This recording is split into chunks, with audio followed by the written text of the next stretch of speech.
ಕೊಡಗು ಜಿಲ್ಲೆಯ ಪೊನ್ನಂಪೇಟೆಯಲ್ಲಿ 5 ಕೋಟಿ ರು ವೆಚ್ಚದಲ್ಲಿ ಕ್ರೀಡಾ ವಸತಿ ನಿಲಯ ಕಟ್ಟಡವನ್ನು ನಿರ್ಮಿಸಲಾಗುವುದು. ಬಳ್ಳಾರಿಯಲ್ಲಿ ಕ್ರೀಡಾ ವಸತಿ ನಿಲಯದ ಉನ್ನತೀಕರಣ ಹಾಗೂ ಕ್ರೀಡಾ ಸೌಕರ್ಯಗಳ ಅಭಿವೃದ್ಧಿಗಾಗಿ ಜಿಲ್ಲಾ ಖನಿಜ ಪ್ರತಿಷ್ಠಾಪನಾ ವತಿಯಿಂದ 10 ಕೋಟಿ ರೂಪಾಯಿ ಒದಗಿಸಲಾಗುವುದು.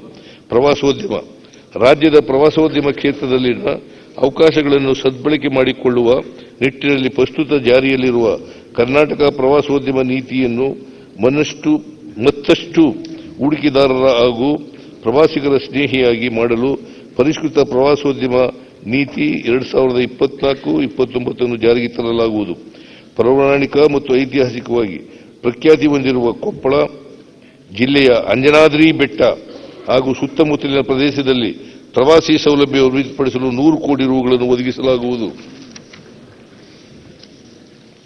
ರಾಜ್ಯದ ಪ್ರಮುಖ ಜಲಾಶಯಗಳಲ್ಲಿನ ಹಿನ್ನೀರಿನಲ್ಲಿ ಮತ್ತು ಕಡಲ ತೀರಗಳಲ್ಲಿ ಸಾರ್ವಜನಿಕ ಖಾಸಗಿ ಸಹಭಾಗಿತ್ವದಲ್ಲಿ ಜಲಕ್ರೀಡೆಗಳು ಮತ್ತು ಜಲಸಾಹಸ ಪ್ರವಾಸೋದ್ಯಮವನ್ನು ಅಭಿವೃದ್ಧಿಪಡಿಸಲಾಗುವುದು. ಸಾಹಸ ಪ್ರವಾಸೋದ್ಯಮವನ್ನು ಉತ್ತೇಜಿಸಲು ರಾಜ್ಯದ ಪ್ರಮುಖ 10 ಪ್ರವಾಸಿ ತಾಣಗಳಲ್ಲಿ ಸಾರ್ವಜನಿಕ ಖಾಸಗಿ ಸಹಭಾಗಿತ್ವದಲ್ಲಿ ಕೇಬಲ್ ಕಾರ್, ರೋಪ್ವೇ ಸೌಲಭ್ಯ ಒದಗಿಸಲಾಗುವುದು. ಗೋಕಾಕ್ ಜಲಪಾತವನ್ನು ಪ್ರೇಕ್ಷಣೀಯ ಸ್ಥಳವಾಗಿ ಅಭಿವೃದ್ಧಿಪಡಿಸಲಾಗುವುದು. ರಾಜ್ಯದ 530 ಸುರಕ್ಷಿತ ಸ್ಮಾರಕಗಳನ್ನು 3D ಲೇಸರ್ ಸ್ಕ್ಯಾನಿಂಗ್ ಮೂಲಕ ಡಿಜಿಟಲ್ ದಾಖಲೀಕರಣ ಮಾಡಲಾಗಿದೆ. ಈ ಕಾರ್ಯವನ್ನು ದೇಶದಲ್ಲೇ ಪ್ರಥಮವಾಗಿ ಕೈಗೊಂಡಿರುವ ಶ್ರೇಯಸ್ಸು ನಮ್ಮ ರಾಜ್ಯದಾಗಿದೆ. ಈ ಡಿಜಿಟಲ್ ಮಾಹಿತಿಗಳನ್ನು ಹೆಚ್ಚು ಪರಿಣಾಮಕಾರಿಯಾಗಿ ಮತ್ತು ಸಂವಾದಾತ್ಮಕವಾಗಿ ಅಭಿವೃದ್ಧಿಪಡಿಸಲು ಕ್ರಮವಹಿಸಲಾಗುವುದು.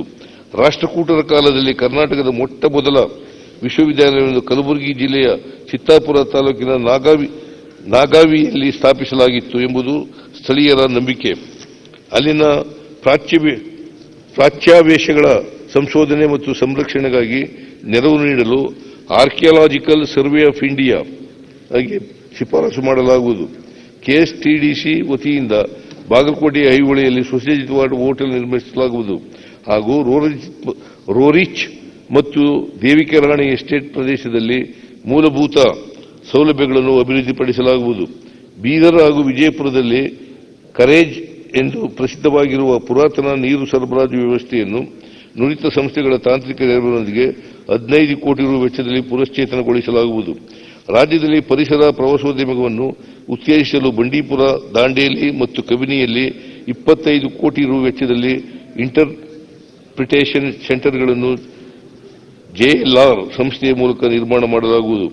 ಗದಗ ಜಿಲ್ಲೆಯ ಕಪ್ಪತ್ತಗುಡ್ಡದಲ್ಲಿ ಪರಿಸರ ಪ್ರವಾಸೋದ್ಯಮಕ್ಕೆ ಉತ್ತೇಜನ ನೀಡಲಾಗುವುದು. ಶ್ರೀ ಕ್ಷೇತ್ರ ರೇಣುಕಾ ಯಲ್ಲಮ್ಮನ ದೇವಸ್ಥಾನ ಹಾಗೂ ಸುತ್ತಮುತ್ತಲಿನ ಪ್ರದೇಶಗಳನ್ನು ಸಂರಕ್ಷಿಸಿ ಅಭಿವೃದ್ಧಿಗೊಳಿಸಲು ಶ್ರೀ ರೇಣುಕಾ ಯಲ್ಲಮ್ಮ ಕ್ಷೇತ್ರ ಪ್ರವಾಸೋದ್ಯಮ ಅಭಿವೃದ್ಧಿ ಮಂಡಳಿಯನ್ನು ರಚಿಸಿ ಅಧಿಸೂಚನೆ ಹೊರಡಿಸಲಾಗಿದೆ.